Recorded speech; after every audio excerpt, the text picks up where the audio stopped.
Assalamualaikum warahmatullahi wabarakatuh. Waalaikumsalam Waalaikumsalam. warahmatullahi wabarakatuh.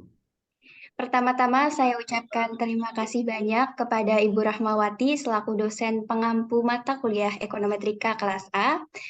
Pada kesempatan kali ini, perkenankanlah kami untuk mempresentasikan review jurnal yang telah kami susun dengan judul Analisis Pengaruh Dana Pihak Ketiga, Non-Performing Financing, dan Return on Asset terhadap pembiayaan di PT Bank Muamalat Indonesia.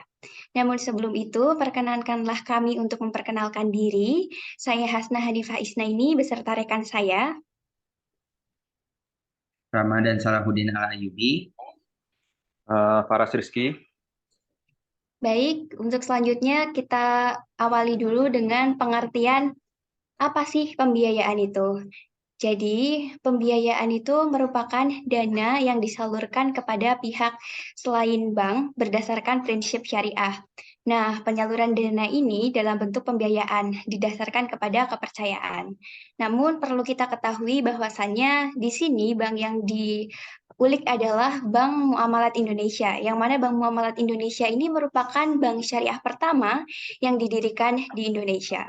Karena seperti yang kita ketahui bahwasannya kita tidak luput dari keperluan untuk menabung, untuk melakukan transaksi, dan lain sebagainya. Namun, sebagai umat muslim, kita tentunya harus memilih manakah bank syariah yang memang perlu kita tekuni, ataupun sehingga kita tidak memilih bank konvensional sebagai upaya kita untuk menghindari riba. Kemudian mengenai dana pihak ketiga. Dana pihak ketiga merupakan simpanan dana yang dipercayakan oleh masyarakat kepada bank. Biasanya ini dalam bentuk giro, tabungan, maupun deposito. Nah, sumber-sumber penghimpunan dana itu tidak termasuk modal perbankan syariah secara umum. Kemudian non-performing financing merupakan perbandingan antara kredit atau pembiayaan yang bermasalah dengan total kredit atau pembiayaan yang diberikan.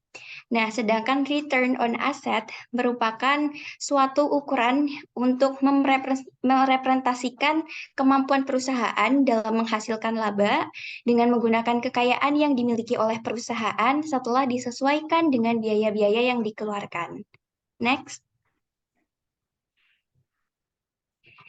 Nah, kita telaah lagi mengenai dana pihak ketiga.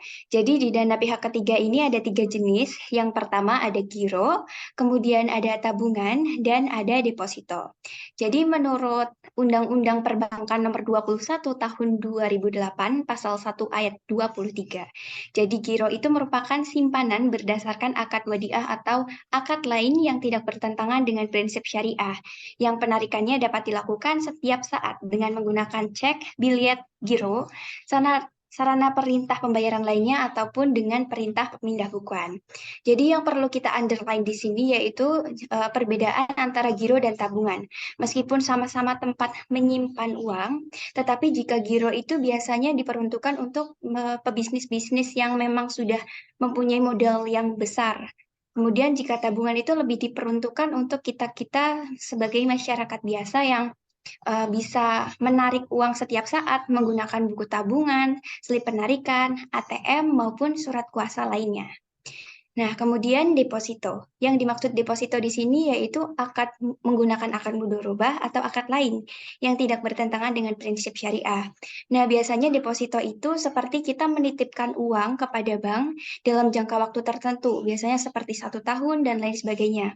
Sebenarnya hal ini termasuk ke dalam investasi karena ketika kita 1 tahun memberikan uang dalam deposito, maka kita juga akan mendapatkan imbalan bagi hasilnya dalam bentuk investasi. Next.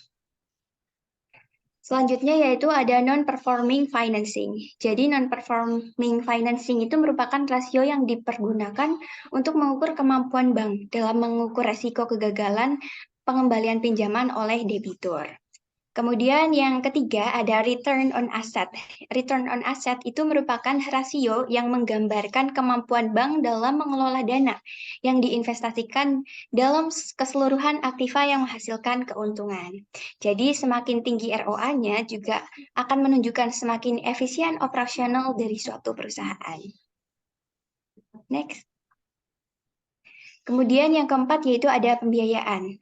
Pembiayaan itu merupakan fasilitas yang diberikan oleh bank syariah kepada masyarakat yang membutuhkan untuk menggunakan dana yang telah dikumpulkan oleh bank syariah dari masyarakat yang surplus dana. Kemudian ada kerangka konseptual yang terdiri dari DPK sebagai variabel X1, kemudian NPF sebagai X2, kemudian ROA sebagai X3, dan pembiayaan sebagai Y. Nah, di sini dapat kita ketahui bahwasanya hubungan antara DPK sebagai X1 dan pembiayaan yaitu Y, yaitu memiliki hubungan yang positif. Jadi apabila DPK-nya itu naik, maka pembiayaan akan naik. Begitupun sebaliknya. Kemudian untuk NPF dan pembiayaan ini mempunyai hubungan yang negatif. Jadi apabila NPF-nya naik, maka pembiayaan akan turun. Dan jika pembiayaan akan naik, maka NPF-nya yang akan turun. Kemudian ada ROA sebagai variabel X yang ketiga dan pembiayaan sebagai Y. Ini memiliki hubungan yang positif, jadi apabila ROA naik, pembiayaan akan naik, dan kemudian jika ROA turun, maka pembiayaan juga akan turun. Next. Selanjutnya adalah metode penelitian. Yang pertama yaitu tempat dan waktu penelitian. Tempat penelitian yang dilakukan yaitu di PT Bank Muamalat Indonesia Tbk. PT Bank Muamalat Indonesia Tbk dipilih sebagai tempat penelitian karena merupakan bank syariah pertama yang ada di Indonesia dan telah berhasil melalui krisis ekonomi yang terjadi di Indonesia pada tahun 1998. Selanjutnya adalah populasi dan sampel. Populasi dari penelitian ini adalah PT Bank Muamalat Indonesia Tbk. Teknik pengambilan sampel dalam penelitian ini menggunakan total sampling karena jumlah populasi dalam penelitian ini kurang dari 30. Maka penarikan sampel dilakukan secara keseluruhan. Bagian dari sampel dalam penelitian ini yakni laporan keuangan triwulanan Bank Muamalat Indonesia triwulan pertama tahun 2016 sampai dengan triwulan 3 tahun 2020. Selanjutnya yaitu metode analisis data. Yang pertama, uji statistik deskriptif. Statistik deskriptif adalah statistik yang digunakan untuk menganalisis data dengan cara mendeskripsikan atau menggambarkan data yang telah terkumpul. Dalam statistik deskriptif juga dapat dilakukan mencari kuatnya hubungan antara variabel melalui analisis korelasi, melakukan analisis regresi, dan membuat perbandingan dengan membandingkan rata-rata data sampel atau populasi. Selanjutnya yaitu uji asumsi klasik. Terdapat uji normalitas. Uji normalitas dimaksudkan untuk menguji apakah nilai residual yang telah distandarisasi pada model regresi berdistribusi normal atau tidak. Nilai residual dikatakan berdistribusi normal jika nilai residual standarisasi tersebut sebagian besar mendekati nilai rata-ratanya. Yang kedua yaitu uji multikolonialitas. Uji multikolonialitas untuk mengetahui apakah pada model regresi ditemukan adanya korelasi antara variabel independen. Jika terjadi korelasi, terdapat masalah multikolonialitas yang harus diatasi. Selanjutnya terdapat uji asumsi klasik. Yang pertama yaitu uji heteroskedastisitas. Uji asumsi heteroskedastisitas bertujuan untuk menguji apakah dalam model regresi linear terjadi ketidaksamaan varian dari residual satu pengamatan ke lainnya. Jika varian dan residual satu pengamatan ke pengamatan lain tetap, maka disebut homogedastisitas. Dan jika berbeda disebut heteroskedastisitas. Model regresi yang baik adalah tidak terjadi heteroskedastisitas. Uji heteroskedastisitas dalam penelitian ini dengan cara melihat grafik plot. Selanjutnya yaitu uji autokorelasi. Uji asumsi autokorelasi bertujuan untuk menguji apakah dalam suatu model regresi linear ada korelasi antara kesalahan pengganggu pada periode T dengan kesalahan pengganggu pada periode T-1. Dalam penelitian ini menggunakan uji run test. Selanjutnya itu analisis regresi berganda. Analisis regresi linear berganda digunakan untuk mengetahui hubungan pengaruh dua atau lebih variabel independen terhadap variabel dependen. Analisis regresi linear berganda dalam penelitian ini untuk mengetahui apakah terdapat pengaruh DPK, NPF, dan ROA terhadap pembiayaan. Dituliskan yaitu persamaan regresinya Y sama dengan alfa plus beta 1 X1 plus beta 2 X2 plus beta 3 X3 plus E.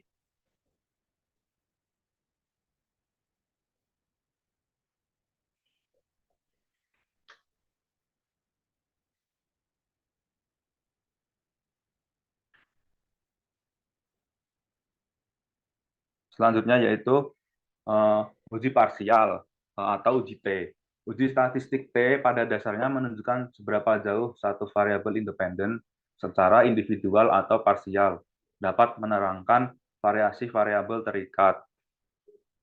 Uji T digunakan untuk mengetahui ada tidaknya pengaruh masing-masing variabel independen secara individual atau parsial terhadap variabel dependen yang diuji pada tingkat signifikan sebesar 0,05.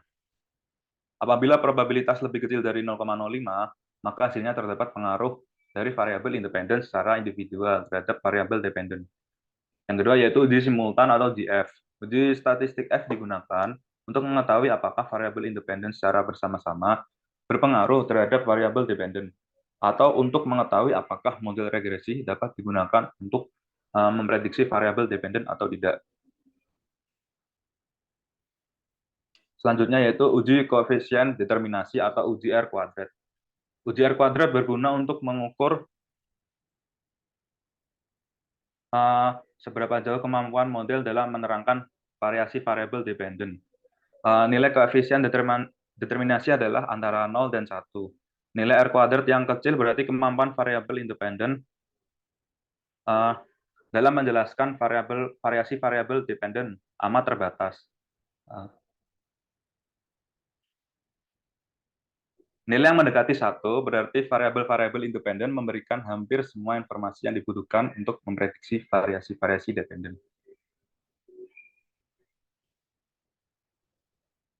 Next. Ya, selanjutnya mengenai hasil dari analisis dan pembahasan. Nah, yang pertama itu kita melakukan seperti dalam metodologi penelitian tadi, kita melakukan hasil uji deskriptif ya.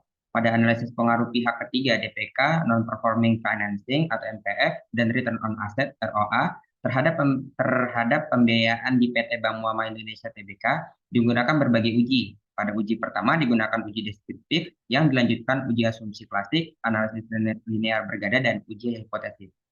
Nah, hasil analisis uji deskriptif di sini menunjukkan bahwa DPK, NPF maupun ROA memiliki standar deviasi yang lebih kecil jika dibandingkan dengan nilai MEAN periode 2016 sampai 2020. Lanjut. Nah, kita melakukan uji asumsi klasik. Setelah dilakukan uji statistik deskriptif, maka dilanjutkan dengan melakukan uji asumsi klasik. Agar koefisien regresi tidak bias, maka diperlukan uji asumsi klasik supaya pengambilan keputusan mendekati keadaan yang sebenarnya. Dari gambar di samping merupakan uji normalitas dan uji multikoleniaritas. Gambar tersebut menunjukkan bahwa uji Kolmogorov-Smirnov memiliki nilai sigma signifikan sebesar 0,9981, yang mana nilai 0,981 itu lebih besar daripada 0,5, yang berarti kan terdistribusi dengan normal. Serta uji multikoleniaritas memiliki nilai fix masing-masing variabel kurang dari 10, yang artinya tidak terjadi multikoleniaritas. Lanjut. Nah, selanjutnya ada uji heteroskedastisitas. Pada gambar di samping, seperti yang dijelaskan pada metode penelitian tadi, kita melihat dari ini ya, scatter plot. Lihat bahwa titik-titik penyebaran di atas itu titik-titiknya menyebar di atas dan di bawah sumbu Y. Maka dapat disimpulkan bahwa data yang digunakan tidak terjadi heteroskedastisitas. Lanjut. Nah, selanjutnya kita melakukan analisis regresi berganda. Analisis regresi linear berganda dilakukan untuk mengetahui pengaruh dua atau lebih variabel independen terhadap variabel dependen. Persamaan dalam regresi linear berganda adalah sebagai Y sama dengan A ditambah B1 X1 ditambah beta 2 X2 ditambah beta 3 X3 dengan menggunakan software IBM SPSS 21. Pada gambar di atas, di mana pembiayaan sebagai Y dan dana pihak ketiga DPK non-performing financing NPF dan return on asset ROA adalah sebagai X1, X2, dan X3. Maka persamaannya adalah Y sama dengan berikut. Lanjut. Nah, dari hasil analisis regresi berganda dapat disimpulkan bahwa nilai koefisien regresi X1 sebesar 0,54543 menyatakan bahwa setiap penambahan satu satuan dari dana pihak ketiga DPK, maka akan menaikkan pembiayaan sebesar 0,543 dan sebaliknya. Jika setiap penurunan satu satuan DPK, maka pembiayaan akan mengalami penurunan sebesar 0,543. Yang kedua, nilai koefisien regresi X2 sebesar minus 41857,959 menyatakan bahwa setiap penambahan satu satuan non-performing financing NPF maka akan menurunkan pembiayaan sebesar minus 41857,959 dan sebaliknya, jika setiap penurunan satu satuan NPF maka pembiayaan akan mengalami peningkatan sebesar minus 41857,959. Itu berbanding negatif ya. Kalau yang di X1 tadi berbanding positif. Nah, untuk kesimpulan yang ketiga, nilai koefisien regresi X3 sebesar 2,02860,065 menyatakan bahwa setiap penambahan satu satuan dari return on asset ROA maka akan menaikkan pembiayaan sebesar minus 2,02860,065 dan sebaliknya. Jika setiap penurunan satu satuan ROA, maka pembiayaan akan mengalami penurunan sebesar 2,02860,065 yang bernilai lanjut. Selanjutnya ada pengujian hipotesis ya. Pengujian hipotesis yang pertama itu dilakukan uji parsial atau uji T. T hitung variabel dana pihak ketiga DPK sebesar 2,529 dan T table sebesar 2,10982.